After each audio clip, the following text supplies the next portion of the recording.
প্রিয় বন্ধুরা, বিকাশদার কোচিং সেন্টারে সকলকে স্বাগত।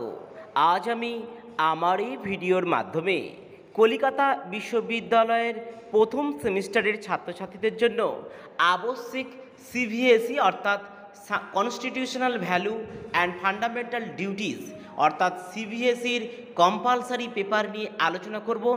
বন্ধুরা, ভিডিওটি শুরু থেকে শেষ পর্যন্ত দেখতে থাকো।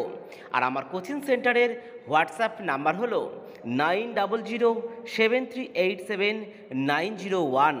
এখানে দশম থেকে স্নাতক শ্রেণীর বিভিন্ন বিষয়ের উত্তরের পিডিএফ পাওয়া যায়। যাদের প্রয়োজন হবে স্ক্রিনে দেওয়া নাম্বারে হোয়াটসঅ্যাপের মাধ্যমে যোগাযোগ করতে পারবে। তোমাদের প্রথম সেমিস্টারে সায়েন্স, কমার্স, আর্টস, অনার্স এবং জেনারেল সকল স্টুডেন্টের কিন্তু আমাদের 7টি পেপার মোট থাকবে। তার মধ্যে কম্পালসারি পেপার হিসাবে সিবিএসই এই সংবিধান পেপারটি থাকবে। এখানে মোট 2টি 25 নাম্বারের প্রশ্ন অর্থাৎ মোট 50 নাম্বারের লিখিত পরীক্ষা দিতে হয়। 2টি 25 প্রথম মডিউল থেকে 2টি 25 পড়বে, যে কোনো একটি প্রশ্নের উত্তর করতে হবে এবং দ্বিতীয় মডিউল থেকেও 2টি 25 নাম্বারের প্রশ্নের মধ্যে একটি দিতে হবে। এখানে সিলেবাসে তোমরা দেখে নাও সিলেবাসটা, আর গুরুত্বপূর্ণ কটা প্রশ্ন মোট দেবো 10টা থেকে 11টা প্রশ্ন, যেগুলি করলে এখান থেকে তোমরা 2টো প্রশ্নই কিন্তু কমন পেয়ে যাবে। তা আমরা প্রশ্নগুলো দেখে নিই। গণপরিষদের গঠন ও কাজ লেখো। প্রশ্নটি গুরুত্বপূর্ণ প্রশ্ন। ভারতীয় সংবিধানের বৈশিষ্ট্যগুলি সবিস্তারে আলোচনা করো। মৌলিক অধিকার কাকে বলে? ভারতীয় সংবিধানে মৌলিক অধিকার কয়টি ও কী কী?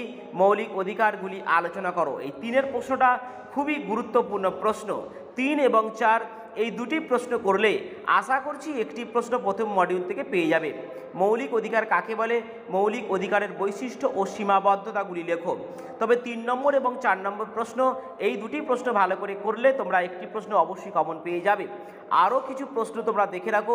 রাষ্ট্রের সার্বভৌমিকতা সম্পর্কে একত্ববাদী ও বহুত্ববাদী তত্ত্ব 2টি আলোচনা করো। সমাজতন্ত্র বলতে কী বোঝো? ইহার প্রকারভেদ, সুবিধা ও অসুবিধা আলোচনা করো। বিকেন্দ্রীকরণ, ক্ষমতা বিকেন্দ্রীকরণ বলতে কী বোঝো? ইহার গুরুত্ব, সুবিধা এবং অসুবিধা আলোচনা করো। আর ভারতের সাংবিধানিকতার বৈশিষ্ট্য ও নীতিগুলি আলোচনা করো এবং সংবিধান ও সাংবিধানিকতার পার্থক্য লেখো। দ্বিতীয় মডিউলে মাত্র 3টি প্রশ্ন দিয়েছি। এই প্রশ্নগুলি কোনোটাই বাদ দিতে পারবে না। এই 3টি প্রশ্ন ভালো করে করলে তোমরা একটি প্রশ্ন অবশ্যই কমন পেয়ে যাবে। মৌলিক কর্তব্য কাকে বলে? ভারতীয় সংবিধানের মৌলিক কর্তব্য কয়টি ও কী কী? মৌলিক কর্তব্যগুলি আলোচনা করো। ভারতীয় সংবিধানে মৌলিক কর্তব্যের বৈশিষ্ট্য, তাৎপর্য ও সমালোচনা বা ত্রুটিগুলি লেখো। আর মৌলিক অধিকার ও মৌলিক কর্তব্যের পার্থক্য ও সম্পর্ক লেখো। এই 3টি প্রশ্ন দ্বিতীয় মডিউল থেকে করলে এখান থেকে তোমরা একটি 25 নম্বরের প্রশ্ন অবশ্যই কমন পেয়ে যাবে। আর সাজেশন সহ উত্তরের পিডিএফের প্রয়োজন হলে স্ক্রিনে দেওয়া নাম্বারে হোয়াটসঅ্যাপের মাধ্যমে যোগাযোগ করতে পারবে। আজ ভিডিওতে এই পর্যন্তই। ততক্ষণের জন্য সকলে ভালো থাকবে। দেখা হবে পরবর্তী ভিডিওতে।